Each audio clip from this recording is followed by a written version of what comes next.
Shalom, amados.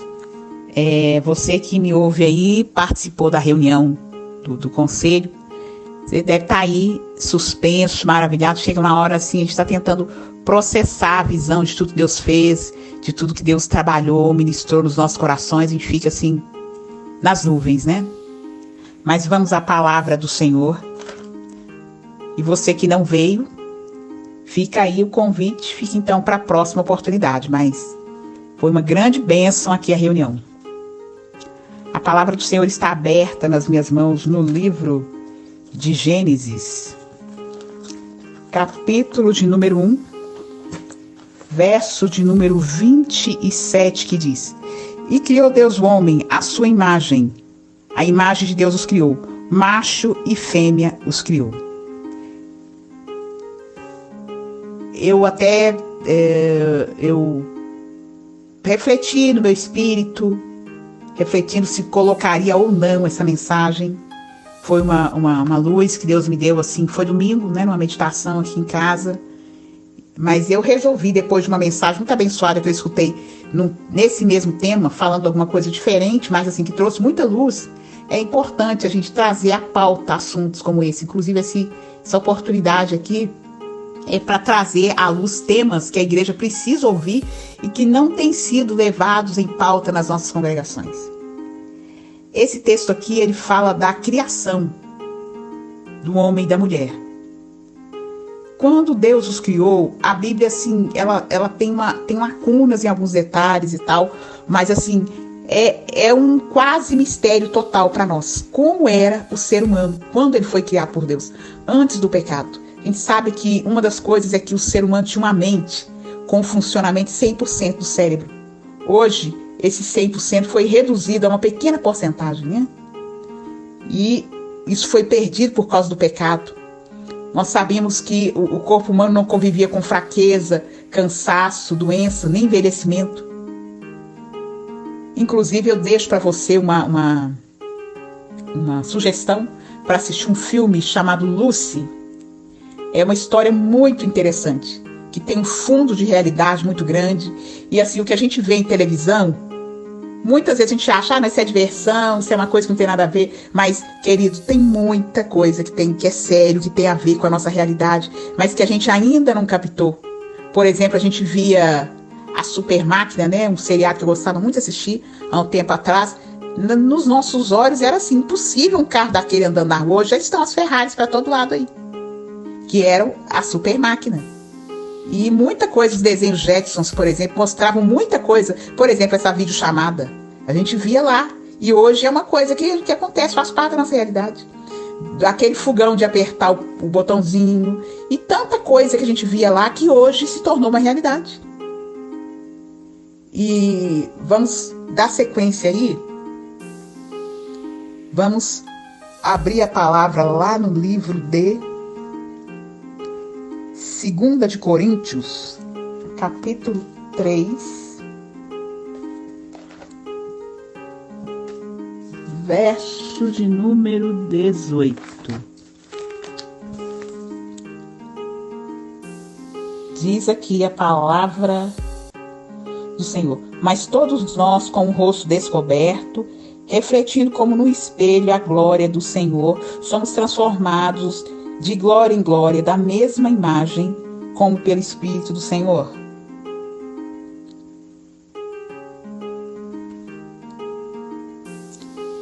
E no 2 Coríntios 3:7 diz: Se no mistério da morte, gravado com letras de pedras, veio a glória, de maneira que os filhos de Israel não podiam fitar os olhos na face de Moisés por causa da glória do seu rosto, a qual era transitória,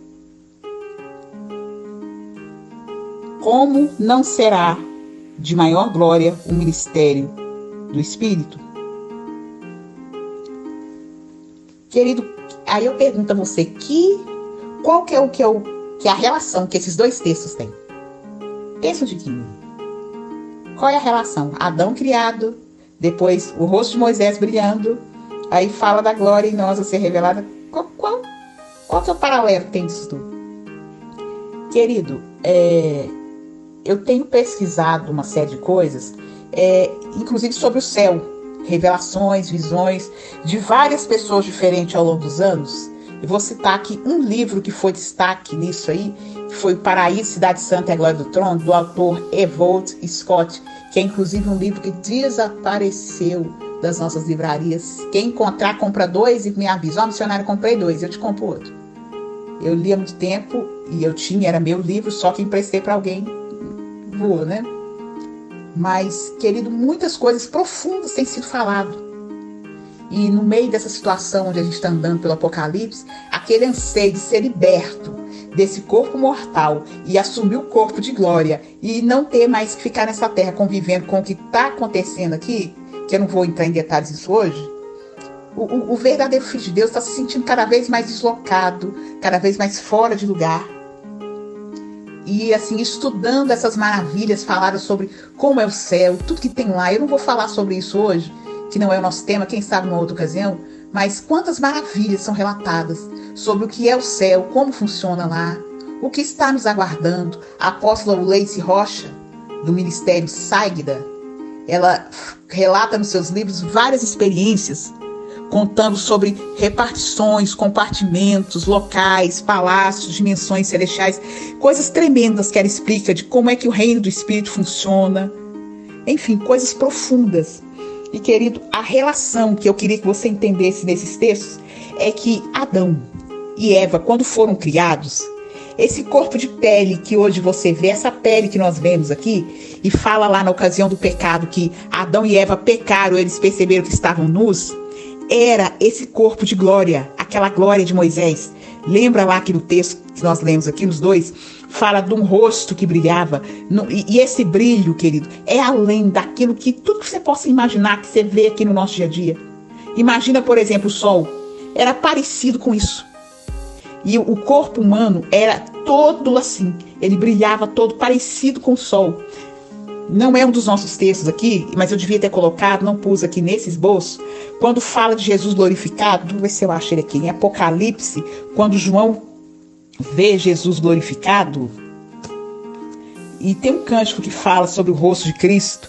Verei a Jesus como ele é. Enfim, querido, o corpo humano era daquele jeito. Então aquela questão, por que ele não percebia que estava nu? O brilho era tamanho que essa pele que nós conhecemos agora, ela não era vista. E é algo tremendo, algo profundo, algo maravilhoso.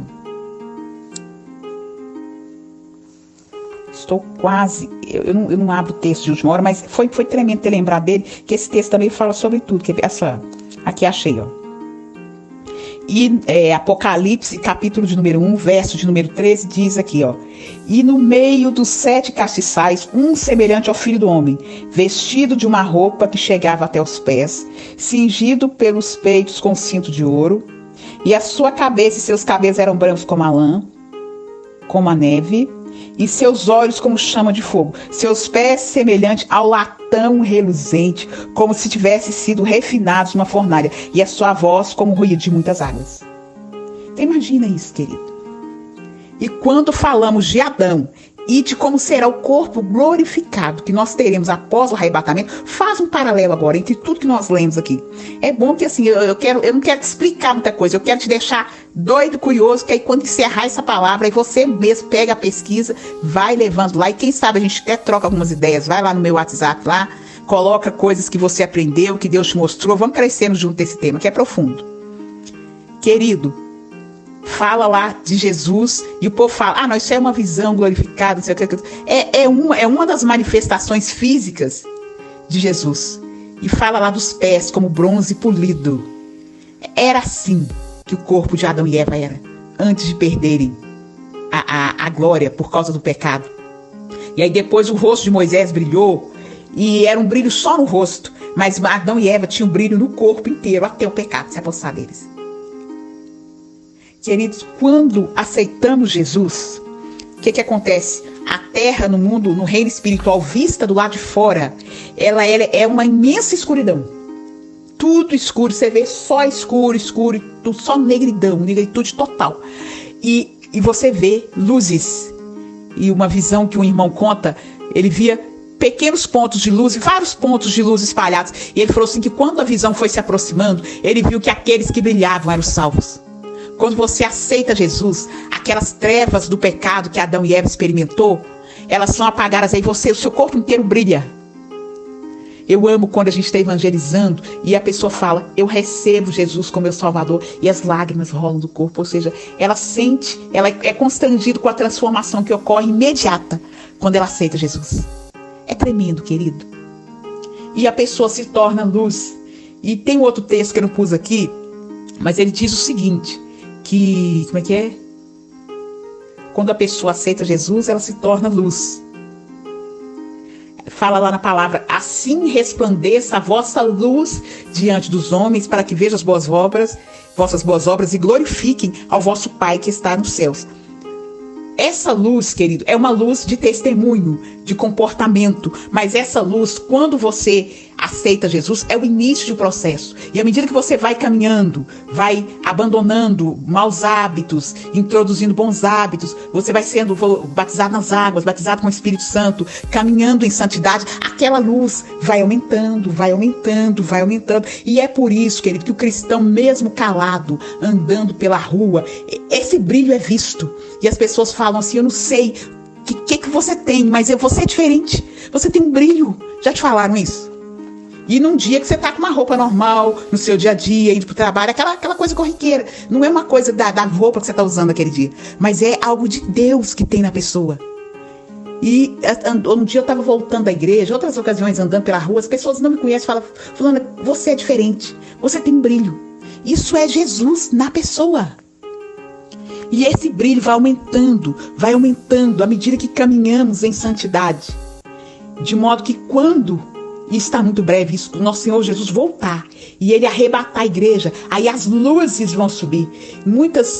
Algumas pessoas que já tiveram visão, e eles falam e eles relatam alguns vídeos, alguns filmes, algumas novelas que estão passando aí, mostra essa questão das luzes saindo do planeta e subindo. Aí as trevas vão tomar conta. Eu não vou nem entrar nessa questão, não. Mas eu queria chamar atenção para isso. Uma coisa que eu queria relatar foi uma visão que uma irmã teve. Ela foi levada em espírito ao jardim do Éden. E ela viu Adão e Eva antes da queda. E ela menciona o corpo deles como era. Ela falou que todos eles, os dois, eles tinham uma luz que dominava o corpo todo, de modo que a pele não era vista, e tanto que aquela nudez, ela não era percebida, porque o brilho da luz era tanto que a necessidade de roupa não existia. Como fala lá em Apocalipse, pés como bronze polido. E ela falou o seguinte, que Deus deu para ela um tipo de revestimento nos olhos, para que ela não ficasse cega, e depois mostrou como era a relação sexual entre homem e mulher. Quando eles se uniam, a luz de um com a luz do outro se juntava e ela era multiplicada, luz mais luz. Ela falou assim que o resplendor, ele era tamanho, que para ela não ficar cega, Deus deu para ela um revestimento diferente nos olhos, para ela conseguir contemplar sem ficar cega. Aí, querida, a gente imagina o porquê Deus criou dois seres diferentes, o porquê que existe essa união, e porquê que lá nas trevas eles deturbam essa união. Na nova era, por exemplo, eu podia citar várias outras aqui, mas dentro de bom senso, quando a gente está na igreja, a gente fala com mais liberdade, mas eu não estou falando da igreja aqui, então a gente tem que tomar determinados cuidados. Eles falam lá o seguinte, que quanto maior o número de relações sexuais você tem com pessoas diferentes, mais purificado você fica. Querido, isso é uma tremenda mentira, e tem outros grupos que afirmam isso, porque é o contrário. Aí você vê a gravidade do que é a promiscuidade sexual, principalmente que tem sido pregada aí na mídia e entre os jovens, e essa questão toda, que eu não vou entrar em detalhes aí, é o seguinte, o que eles querem com isso? Que a pessoa vai se contaminando, a palavra é essa, contaminando, e perdendo cada vez mais, se afastando daquela questão lá, do paraíso, daquela situação de luz, de purificação, e cada relação sexual fora do casamento, a pessoa recebe pelo menos um demônio no corpo, pelo menos um. E a pessoa que vive trocando de parceiros, tem pessoas que ao longo da vida, alguém falou lá que já teve 1000 parceiros, o corpo dessa pessoa tá totalmente deturbado, fora de tudo aquilo que era plano de Deus. E aí, essas pessoas, quando se convertem e vão para a congregação, elas têm que passar por um profundo processo de libertação. E quando é falado lá, deixará o homem, pai e mãe, se unirá uma mulher, a sua mulher, assim serão uma só carne. Fala aqui assim, onde é instituído o casamento. O casamento, querido, aí você entende que quando Deus deixa dois parceiros apenas, aquela união sexual que acontece somente dentro do casamento, ela é uma proteção. E depois fala lá, que eu não vou nem ler o texto, nós estamos bem avançados no nosso tempo aqui. Fala que o marido, aqui em 1 Coríntios 7,14, que a esposa é santificada, o marido não crente é santificado pelo convívio da esposa crente, não só pelo testemunho pessoal, como pela união dos dois ali. E ao contrário, quando existe comunhão entre luz e trevas, e esse nós vamos ler, 2 Coríntios 6,14,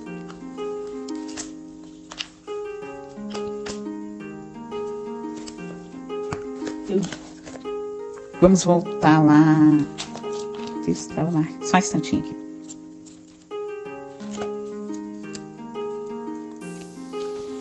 2 de Coríntios, estava marcado e soltou aqui. Perdão, só um instantinho.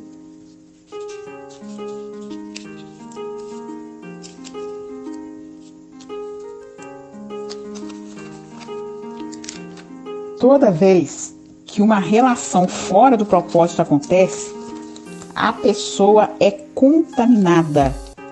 E é onde que a palavra fala lá, quando fala, segui a paz com todos e a santificação, sem a qual ninguém verá o Senhor.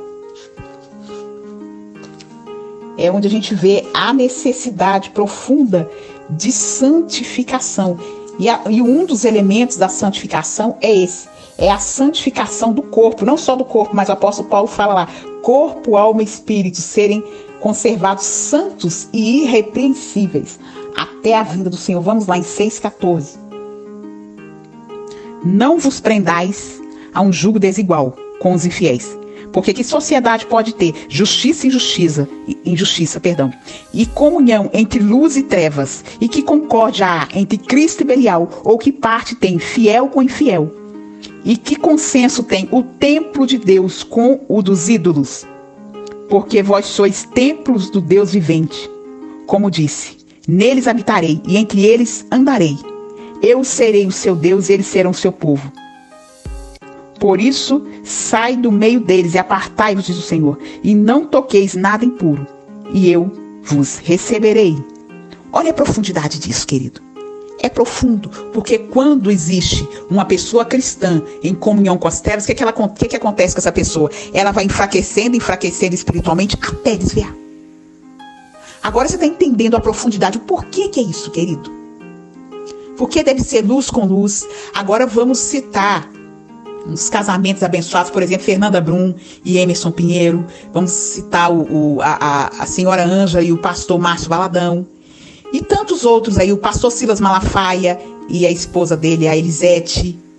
Quando eles se conheceram, eles eram pessoas comuns, crentes da sua igreja, começando o ministério e tudo. Como é que a união deles trouxe uma bênção, tanto de um para o outro, como do outro para um, e tornou deles pessoas abençoadas no reino do Espírito, de projeção. Por quê? A aliança, querido, ela é abençoada. E eles foram não só abençoados, como cresceram como pessoa, cresceram ministerialmente, como se tornaram bênção para outras pessoas. Olha a profundidade daí. O porquê do casamento, o porquê do não divórcio, o porquê que a aliança é sagrada, porquê que a palavra de Deus fala honrado e bendito entre todos seja o matrimônio, porquê que existe uma ideologia atualmente aí atacando a família. A Bíblia não diz que a igreja é sagrada, mas diz que o matrimônio é sagrado, querido. Olha a profundidade. Caminha comigo nesse mistério. Isso é mais profundo do que eu estou conseguindo explicar para você. Tem uma grande revelação nisso aí. Eu consegui captar, entender até aqui, mas existe algo mais profundo. E se você busca no seu jejum, na sua oração, no seu devocional com a palavra, que Deus vai te trazer mais revelação, vai te levar a um nível maior de compreensão, maior de entendimento dessa questão. Quem era Adão e Eva antes da queda? O que o homem perdeu com a queda? E o que você pode recuperar quando anda com uma vida santa diante de Deus? Não só santidade no que diz respeito à vida sexual, mas santidade de um modo geral. Para que essa luz que era do homem lá no Éden, ela possa ser recuperada por você. E quando nosso Senhor Jesus Cristo voltar, isso está muito perto. Você pode ser arrebatado com o Senhor nos ares. Aí você vai ter uma revelação, um entendimento. Você vai realmente, como diz lá em alguns cânticos antigos, vai ver a Jesus como Ele é. Diz aquele hino, corpo de Cristo. Diz aquele outro hino do Voz da Verdade. Como Ele é, eu verei. Como Ele é, eu serei. Você precisa ter esse anseio. Nós temos vivido um tempo, querido, em que as pessoas estão almejando apenas coisas físicas, casa, carro, dinheiro, e prazeres, e viagem, diversão. E isso é pecado, querido? Eu digo que o pecado é o mau uso das coisas. Essas coisas fazem parte da vida, mas ela não é o ápice, ela não é o âmago, ela não é o centro. Porque Deus tem, como diz a palavra lá, o que os olhos não viram, e o que os ouvidos não ouviram, e que jamais penetrou em coração humano. É o que Deus tem para os que o amam, querido. E as pessoas têm sido distraídas, buscando coisas, sufocadas com mensagens malignas que têm mantido as mentes em cativeiro, apagado e ofuscado a glória que Deus quer mostrar, que Deus quer manifestar. E as pessoas estão perdidas, muitas delas mesmo dentro da congregação.